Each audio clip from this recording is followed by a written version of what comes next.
Alright, so I got an absolutely wild story here for you guys that honestly shouldn't be that surprising given how we all understand the completely rotten and corrupted nature of the US political system. So this one is specifically focusing on not just billionaire involvement within our elections, but specifically very wealthy billionaires or dictators from other countries. This one is specifically going to be focusing mostly on the United Arab Emirates. So here from the Washington Post, they say US intelligence report says key Gulf ally meddled in American politics. So what are they talking about here? They say US intelligence officials have compiled a classified report detailing extensive efforts to manipulate the American political system by the United Arab Emirates, an influential oil-rich nation in the Persian Gulf, long considered to be a close and trusted partner.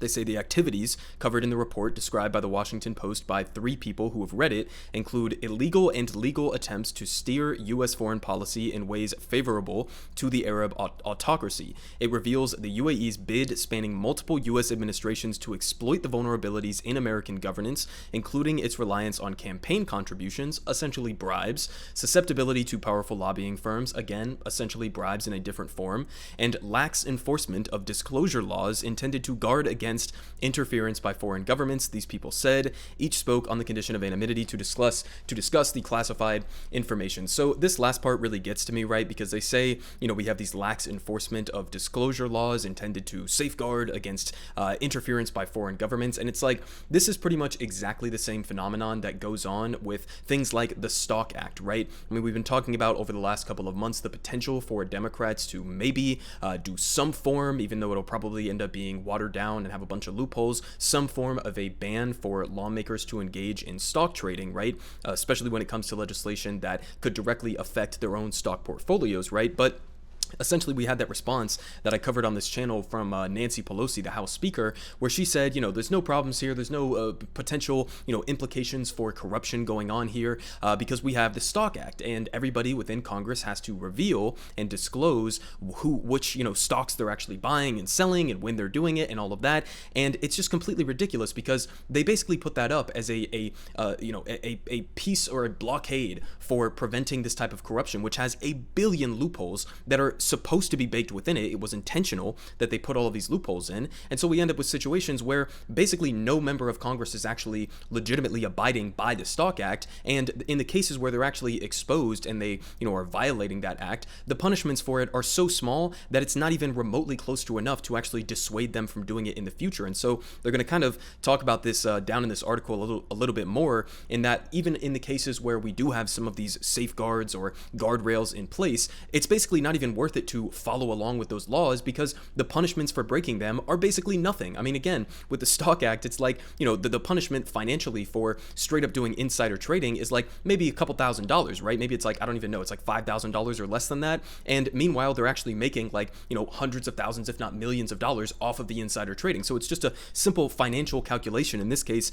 it's both a financial and a political calculation for the United Arab Emirates in addition to a bunch of other countries as well, that basically just engage in legal and illegal practices when it comes to influencing American politics. So, I mean, again, it's just completely worth it for them because of how we have set up our political system to be susceptible to this style of corruption, right? So they continue, giving a little bit of context here. They say the relationship between the U.S. and the UAE is unique. Over the years, the United States has agreed to sell the UAE some of its most sophisticated and lethal military equipment, including MQ-9 aerial drones and advanced F-35 fighter jets, a privilege not bestowed on any other Arab country over concern about diminishing Israel's qualitative military edge. Okay, I'm just going to come out and say it. We should not be selling or giving weapons or logistical support or military or intelligence support to any of these countries, okay? Not the UAE, not Israel, not Saudi Arabia, none of them, okay? If they're engaging in, the case with Israel and apartheid and ethnic cleansing, in the case of the UAE and Saudi Arabia, participating in a genocide in Yemen, committing war crimes, widespread, completely unchecked and unaccountable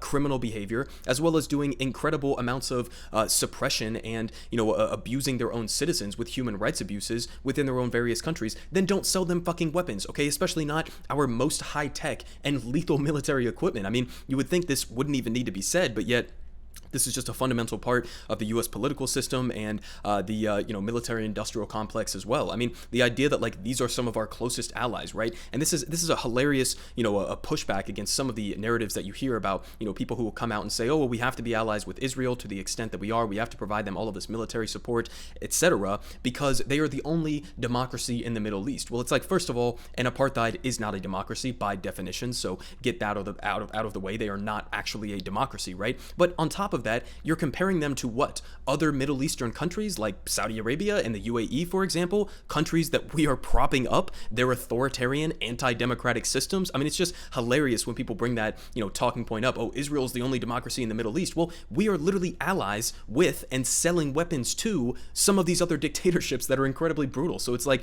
the argument completely falls apart. But they continue here saying, some of the influence operations described in the report are known to national security professionals, but such activities have flourished due to Washington's unwillingness to reform foreign influence laws or provide additional resources to the DOJ, and other activities more closely resemble espionage, people familiar with the report said. They say the UAE has spent more than $154 million on lobbyists since 2016, according to Justice Department records. It has spent hundreds of millions of dollars more on donations to American universities and think tanks, many that produce policy papers with findings favorable to the UAE's interests. I mean, this again is just like, the multi-tiered layers of corruption within the US political system. It's not even just on the stock trading. It's not even just on the direct political contributions or the super PACs or the dark money groups and all of that. It also goes layers beyond that, right? I mean, it's, the funding of these think tanks and these lobbying groups that then produce, papers that are then sent on to members of Congress, and they read them and they interpret them and they use that to legislate. And a lot of these think tanks and lobbying firms are just either straight up backed by billionaires and corporate interests, or in some cases, they're at least partially backed by straight up dictators from around the world. I mean, this is how we have constructed our political system. And again, they point out there, this isn't because of some accident or some, inherently nefarious, illegal behavior. This is because we have allowed this to happen. We have structured our system to allow this type of behavior to be legal or illegal, but really with no punishments, right? So, I mean, again, just completely insane situation here.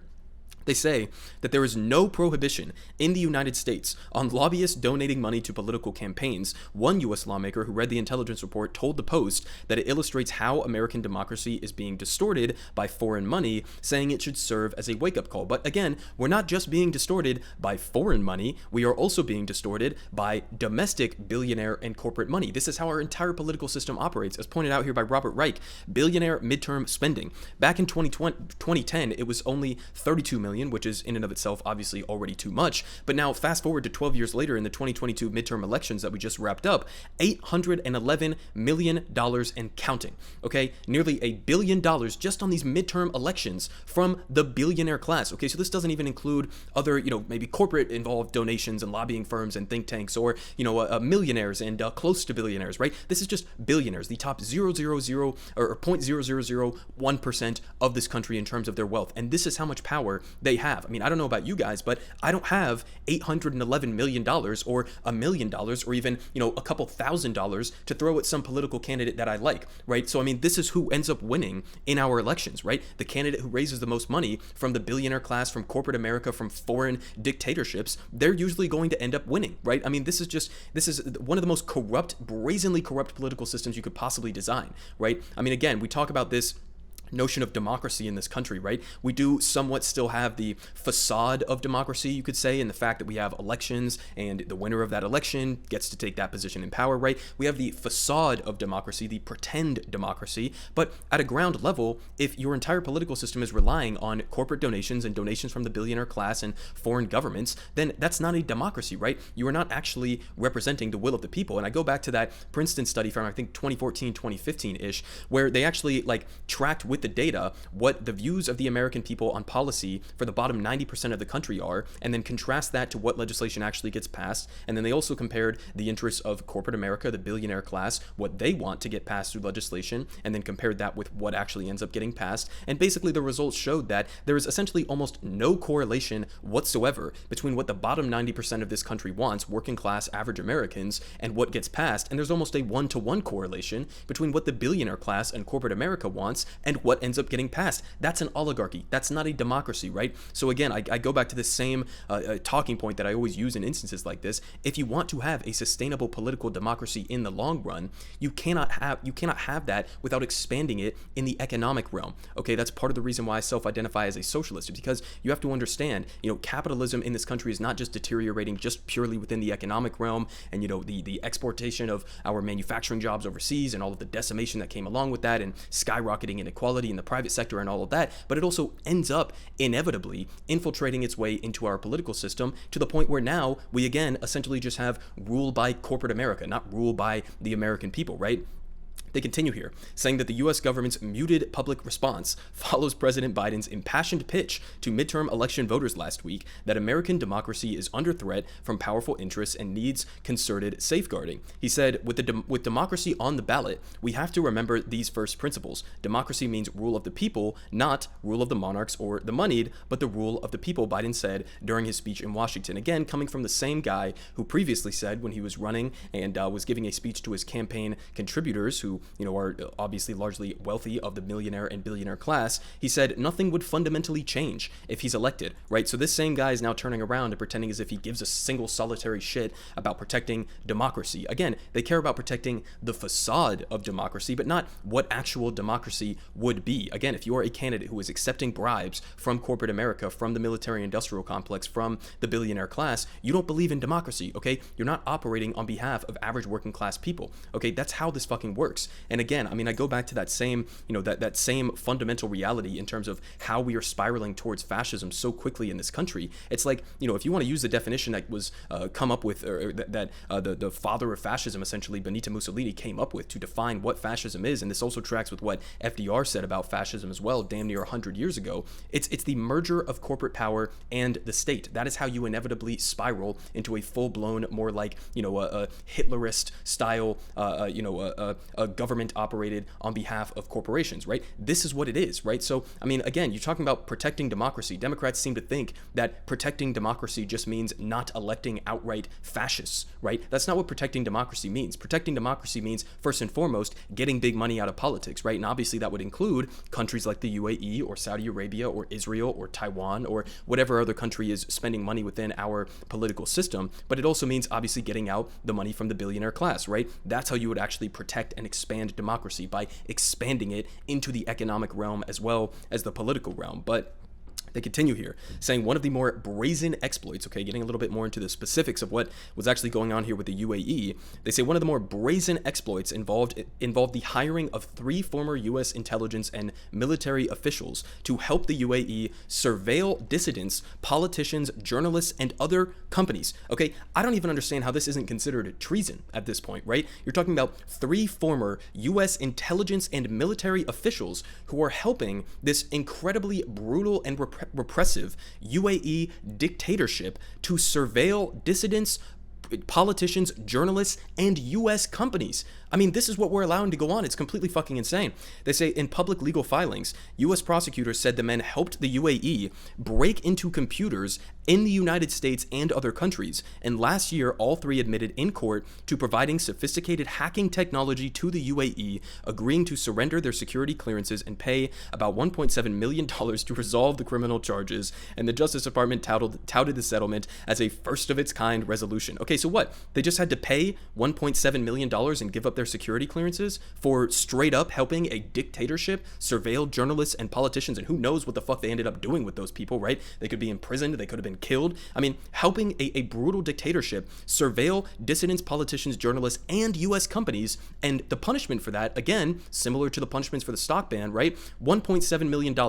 Okay, I wonder how much money they actually made from working with this government, right? I'm sure it was over $1.7 million. They say it did not involve prison time, however, and critics viewed the financial penalty as paltry given the substantial payments received by the former U.S. officials for their work, raising concerns that it did little to dissuade similar behavior in the future. Again, exactly what I was just saying. Again, a little bit more context here in terms of other governments who do similar things. They say the UAE is far from alone in using aggressive tactics to try to bend the U.S. political system to its liking. Saudi Arabia, Qatar, Israel, Taiwan, and scores of other governments run influence campaigns in the United States States in an effort to impact U.S. policy. They say, just as more perspective in terms of what is going on in the UAE right now and why it's probably not the best that they are having some sort of an influence in our political system here in the United States, they say there are no elections or political parties in the UAE and no independent judiciary. Okay, so much for protecting democracy, Brandon. They say criticism of the government is banned and trade unions and homosexuality are outlawed, and Freedom House ranks the Gulf state among the least free countries in the world. And surprise, surprise, go back to that statistic from a couple of years ago. The United States is allies with, and in many cases actively supports militarily, logistically, financially, a vast majority of the world's dictatorships. Okay, so again, the idea that we are out to promote democracy and freedom overseas, it's complete fucking bullshit, okay? They continue. We're going to finish off here. They say concerns about the UAE among human rights groups grew with its military involvement in the brutal war in Yemen. I would more accurately classify that as a genocide, from which it has since withdrawn. And the Gulf state also angered U.S. officials after the Defense Department's watchdog said the UAE may have been financing the Wagner Group, a Russian mercenary army close to the Kremlin that has been accused of atrocities in Libya, Ukraine, and Africa. And the UAE, of course, denies this charge. They say though the UAE has maintained strong bipartisan support from the United States, it cultivated a particularly close connection, similar to the Saudis, to Donald Trump and his administration, which approved the $23 billion sale of F-35s, MQ-9s, and other munitions to the Gulf state. And the transfer, which has faced resistance by some congressional Democrats, has not moved forward yet, but is supported by the Biden administration. Okay, again, so this is a bipartisan phenomenon here, right? This isn't just, one party is, subservient to the military-industrial complex and the other one has their hands clean. No, this obviously tracks across party lines.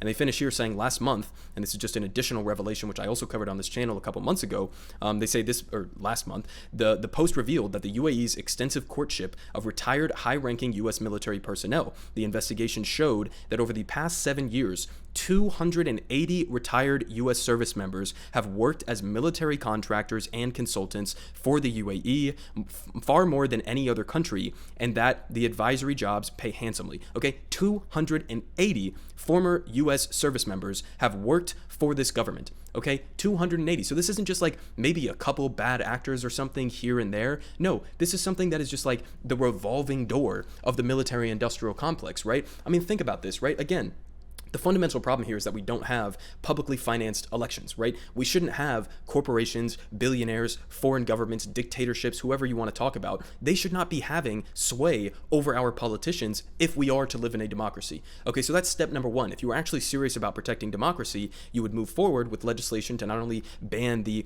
foreign influence in our politics, but ban the billionaire influence in our politics and the corporate and the military influence within our politics here domestically. Okay, that would be step one of doing the bare minimum to even get us closer to being accurately defined as a democracy in this country. Okay, that's what you would do, and publicly finance elections so that average people can actually have more of a say, and counter to that Princeton study that we got a couple years ago, would have more of an influence in our political system, because politicians wouldn't be having to go and grovel on their feet to corporate America to help them win their elections. They would actually have to be going to the American people to try to maybe, I don't know, earn their fucking votes or something like that, right? Radical proposition there. Okay, so again, if you believe in democracy, okay, you have to believe in democracy not just in the political realm, right, and extending that to average working class people and making sure that it's publicly financed and you get all of this foreign influence, billionaire influence out of our political system. But then beyond that, if you want it to be a sustainable system, okay, capitalism and democracy are the antithesis of each other. Capitalism is an economic system that is inherently hierarchical. It is inherently a dictatorship where a handful of people, the board of directors, the CEO, the owner of the company, get to make all of the decisions for that company. The average workers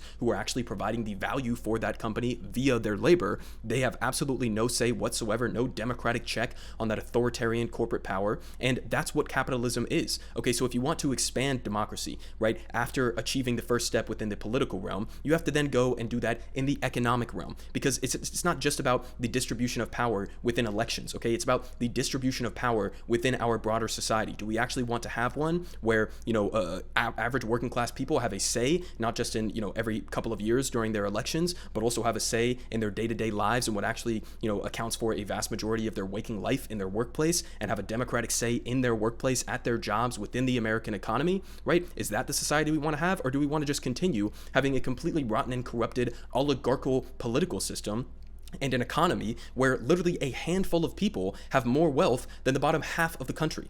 Everyone is saying good Politic guy has the best Politic.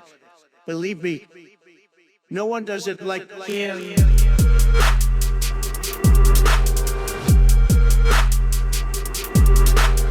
Believe me, everyone is saying